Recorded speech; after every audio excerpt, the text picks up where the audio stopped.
assess your aloe vera plant. Before you start to harvest any aloe vera gel, you'll want to be sure you are working with a mature plant. A mature and healthy aloe plant is recognizable by its large, green leaves. They should be about 8 inches, 20 centimeters, long. Aloe grows from the center outward, making the outermost leaves the oldest, largest, and richest of the leaves to use. Cut off some aloe vera leaves. Depending on how much aloe vera you need, you will probably not need or want to use an entire aloe vera plant for this. Cut off one of the outermost leaves of an aloe vera plant using a sharp knife at the base of the plant. The leaves do not grow back, but by only cutting a portion of the plant, you will leave the whole of it to continue to grow and produce more aloe vera for you in the future. Be sure that your knife is sharp to cause minimal damage to the plant. Clean off the cut aloe vera. Once you have cut the leaf, a yellow substance will begin to ooze from the cut.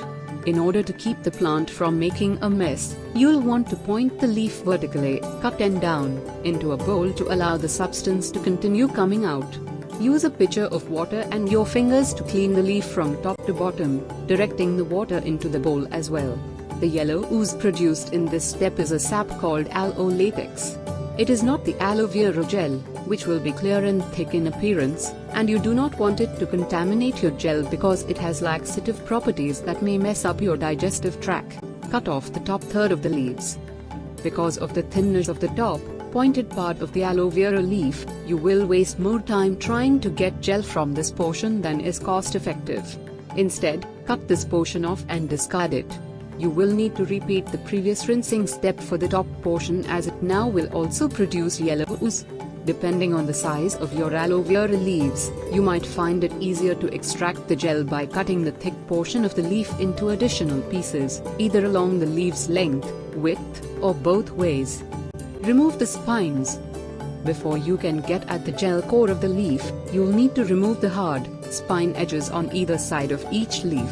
Carefully cut them away, remembering to move the knife away from yourself and your hands so as to avoid potentially cutting yourself in the process. Be sure that the aloe vera leaves are also dry before you begin this portion of the cutting, as a slippery leaf could lead to potential accidents. Make your cut as close to the spines as possible so that you don't lose a lot of gel in the process. Remove the top and bottom layers. With your leaf laying flat on a cutting board, carefully slice away the skin of the aloe vera leaf. This will be the thin, outer green layer you see.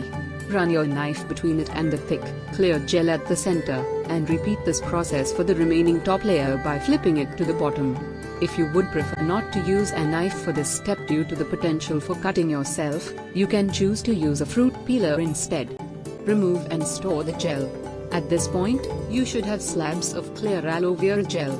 If you see any bits of leaf left on them, trim them off, and feel free to cube the gel for easier storage by cutting them with your knife.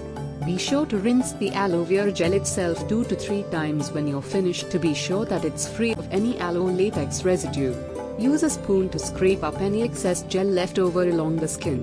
Store all of the gel extract you get in a new glass or bowl, separate from. Thanks for watching, friends. Please subscribe for more informative videos. Good luck.